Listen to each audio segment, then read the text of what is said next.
বিসমিল্লাহির রহমানির রহিম। প্রিয় শিক্ষার্থীরা, আশা করি আল্লাহর রহমতে তোমরা ভালো আছো। আমি Mosammat Ishrat Jahan, engineering university girls school and কলেজের অনলাইন শ্রেণী কার্যক্রমে তোমাদের স্বাগত জানাচ্ছি। আমরা পড়ছিলাম ভূগোল প্রথম পত্রের 9ম অধ্যায় জীবমণ্ডল বা বায়োস্ফিয়ার। এখন এই অধ্যায়ের প্রায় শেষের দিকে চলে আসছি আমরা।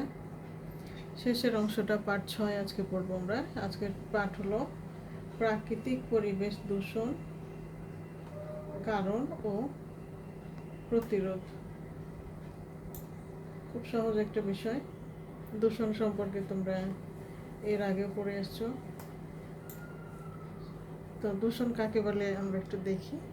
সাধারণত দূষণ বলতে বাস্তুতন্ত্রের এক বা একাধিক উপাদানের কোনো ধরনের পরিবর্তনকে বোঝায়। ইতিমধ্যেই আমরা বাস্তুতন্ত্র পড়েছি, যা মানুষ ও অন্যান্য জীবকুল কিংবা বাস্তুতন্ত্রের জন্য মারাত্মক ক্ষতিকর। অর্থাৎ দূষণের ক্ষেত্রে বাস্তুতন্ত্রটাই আগে ক্ষতিগ্রস্ত হয়। অন্যভাবে বলা যায় যে দূষণ হলো আমাদের বায়ু, মাটি,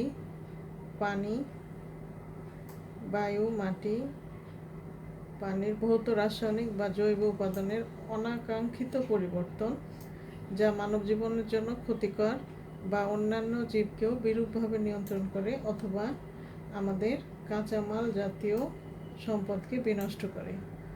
সহজভাবে বলতে গেলে, এক কথায় বলতে গেলে বলা যায় পরিবেশের কোনো ধরনের উল্লেখযোগ্য পরিবর্তন ঘটলে তাকে পরিবেশ দূষণ বলা হয়। এই দূষণের কারণগুলো কি কি?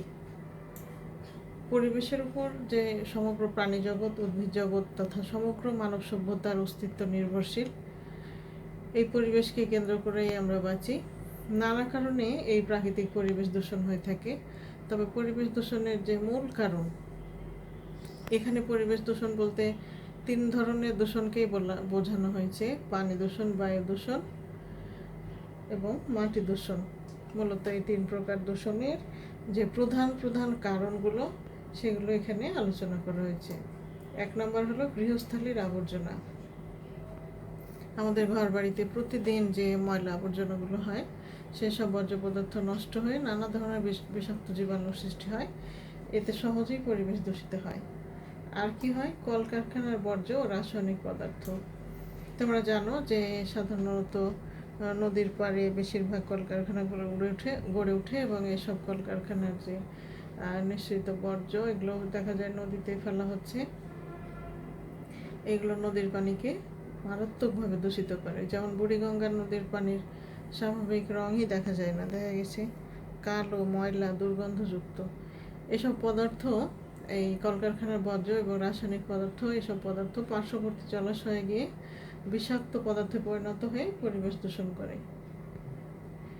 সেই নদীর পানি বা খালবিলের পানি এত বেশি দূষণ হয়ে যায় যে সেখানে জলজ কোনো উদ্ভিদ বা প্রাণী, মাছ, এগুলো বাঁচতে পারে না। আচ্ছা, কলকারখানার 3 নম্বর কারণ হলো কলকারখানার কালো ধোঁয়া ও ঝুলকালি। এইসব পদার্থ হতে সালফার ডাইঅক্সাইড, কার্বন ডাইঅক্সাইড ইত্যাদি সৃষ্টি হয়ে সহজেই পরিবেশ দূষণ করে। সাধারণত শহর এলাকায় দেখা যায় যে কলকারখানার কালো ধোঁয়ায় ছেয়ে থাকে। এছাড়া ইটভাটার ধোঁয়া, এইসব ধোঁয়া বায়ুমণ্ডলে কার্বন ডাইঅক্সাইড, সালফার ডাইঅক্সাইড পরিমাণের বাড়িয়ে তোলে, যা মানুষের স্বাস্থ্যের উপরে বিরূপ প্রভাব ফেলে। এরপরে আছে বিষাক্ত কীটনাশক ওষুধ। তোমরা জানো যে অতিরিক্ত ফসল ফলানোর জন্য কৃষিক্ষেত্রে কীটনাশক ব্যবহার করা হয়, সার ব্যবহার করা হয়। এই বৃষ্টির সময় এই কীটনাশকগুলো পানির সাথে ধুয়ে প্রথমে নদী খালবিলে যায় এবং সেগুলো পরবর্তীতে সমুদ্রে যায় নদীর মাধ্যমে। এইভাবে জলজ পরিবেশ দূষিত হয় বিষাক্ত কীটনাশক ওষুধের কারণে। এতে করে জলজ প্রাণীর মারা যায় এবং তাদের ইকোসিস্টেম বা বাস্তুতন্ত্রের ক্ষতি হয়। পানি বিষাক্ত হয়ে পড়ে, নানান ক্ষতিকর প্রভাব পড়ে। এরপর আছে যানবাহন থেকে নির্গত পদার্থ। যানবাহনে ব্যবহৃত পেট্রোল ও ডিজেল দহনের ফলে নির্গত বিষাক্ত গ্যাস সহজেই পরিবেশ দূষণে সহায়তা করে। অতিরিক্ত যানবাহনের কারণে বাতাসে ধোঁয়ার সৃষ্টি হয়, সেই ধোঁয়ায় পরিবেশ দূষণ হয়। এরপরে আছে তেজস্ক্রিয় পদার্থ। তেজস্ক্রিয় পদার্থ বলতে যেসব পদার্থ দিয়ে, যেমন ইউরেনিয়াম, রেডিয়াম, সিজিয়াম প্রভৃতি অত্যাধিক নির্গমনের ফলে অনেক ক্ষেত্রে পরিবেশ মারাত্মক ক্ষতি হয়। অনেক সময় বোমা বিস্ফোরণ বা পারমাণবিক বোমা পরীক্ষা করা হয়, ক্ষেপণাস্ত্র নিক্ষেপ করা হয়, এসব কারণে পরিবেশের অনেক ক্ষতি হয়। এছাড়া তেজস্ক্রিয় পদার্থের বিষক্রিয়ার ফলে খাদ্য শৃঙ্খলের মাধ্যমে জীবদেহে এসে অঙ্গসংস্থানিক ও শরীরবৃত্তীয় বৈকল্যের সৃষ্টি করে।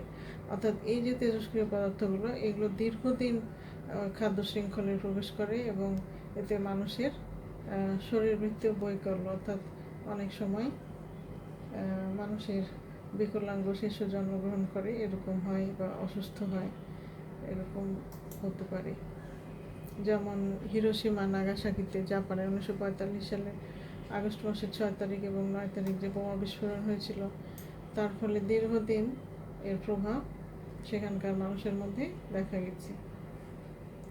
আচ্ছা, এইসব দূষণগুলো কিভাবে নিয়ন্ত্রণ করা সম্ভব? এগুলো হয়তো পুরোপুরি নিয়ন্ত্রণ করা যাবে না, যেহেতু আধুনিক যুগ, এখানে জীবাশ্ম জ্বালানির ব্যবহার, কলকারখানা, এখন তো শিল্প বিপ্লবের যুগ এবং অতিরিক্ত জনসংখ্যার চাহিদা মেটানোর জন্য কলকারখানা, যানবাহন প্রভৃতির প্রয়োজনও রয়েছে।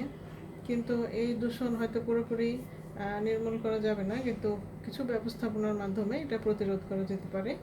যেমন ধরো, কলকারখানা ও যানবাহনের উন্নত প্রযুক্তি ব্যবহার করলে গ্যাস, ধোঁয়া ইত্যাদি বায়ু দূষণ করতে পারে না।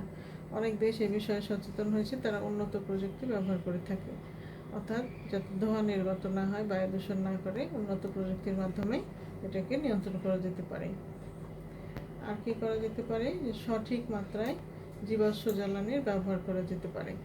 জীবাশ্ম জ্বালানি বলতে কয়লা, পেট্রোলিয়াম, প্রাকৃতিক গ্যাস, এগুলো বোঝানো হয়েছে। এগুলো জ্বালানো দহনের ফলে যে ধোঁয়ার সৃষ্টি হয়, সেটা অতিরিক্ত পরিমাণে বাতাসে মিশলে সেটা বায়ু দূষণ করে। সেজন্য ব্যবহারের ক্ষেত্রে এটা একটু পরিমিত ব্যবহার করতে হবে।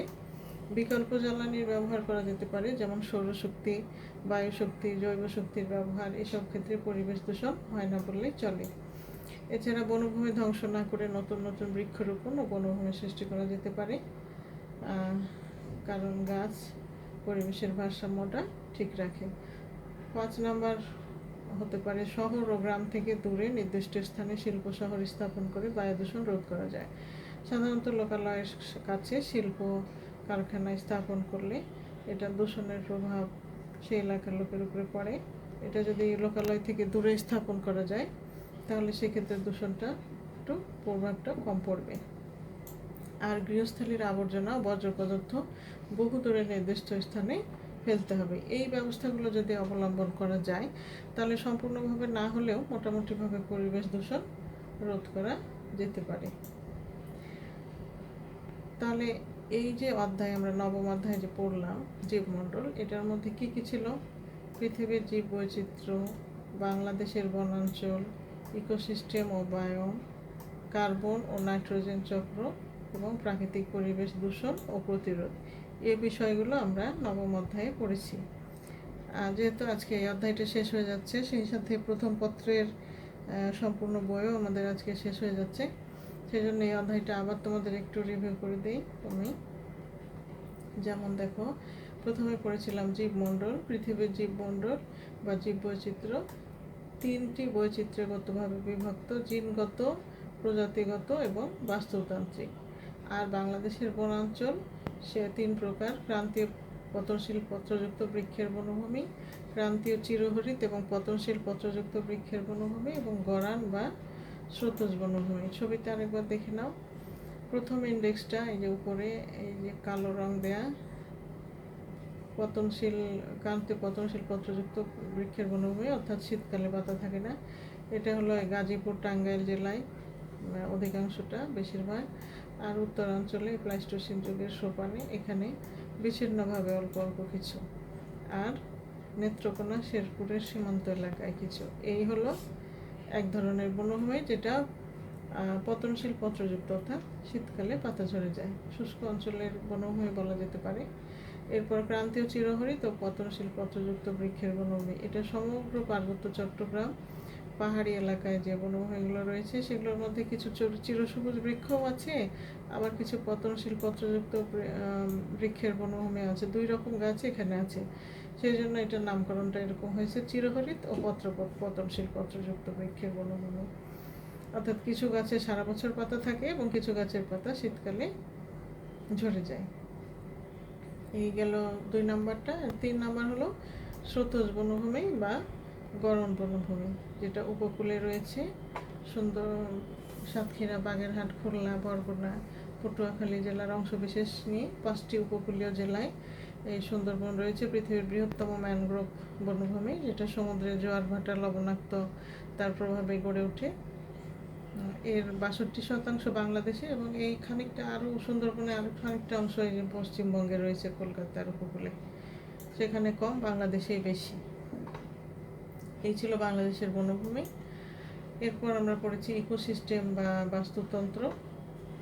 বাস্তুতন্ত্র বৈশিষ্ট্য হলো যে উপাদান 2টা, একটা অজীব উপাদান, একটা সজীব উপাদান। আর বায়োম যে আমরা পড়েছি, যে বৃহৎ আকারের ইকোসিস্টেমকেই বলে বায়োম। যে বায়োম ছিল একটা স্থলজ আর একটা জলজ। ইকোসিস্টেম যখন বৃহৎ এলাকাব্যাপী গড়ে ওঠে তখন তাকে বায়োম বলা হয়। অর্থাৎ বায়োম হলো জীবমণ্ডলের সর্ববৃহৎ একক। আর এর সাথে আমরা পড়েছি নাইট্রোজেন চক্র। নাইট্রোজেন চক্রের 5টি ধাপ ছিল। একটা হলো নাইট্রোজেন সংবন্ধন, একটা ভৌত, একটা জৈব। ভৌত যেভাবে হয় সেটা হলো বায়ুমণ্ডলের নাইট্রোজেন বিদ্যুৎ ক্ষরণের সময় বৃষ্টির পানির সাথে আর অক্সিজেনের সাথে মিশে জারিত হয়ে বৃষ্টির পানির সাথে মিশে এটা অ্যাসিড তৈরি হয় এবং মাটিতে পড়ে এটা নাইট্রেট লবণে পরিণত হয়। সেখান থেকে উদ্ভিদ গ্রহণ করে, উদ্ভিদ থেকে প্রাণীর দেহে যায়, আবার উদ্ভিদ প্রাণী মারা গেলে সেটা প্রকৃতিতে ফিরে আসে।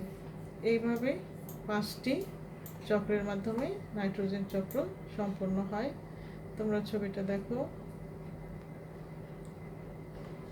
এই যে বায়ুমণ্ডলীয় মুক্ত নাইট্রোজেন, এটা বজ্রপাতের সময় আসে পৃথিবীতে।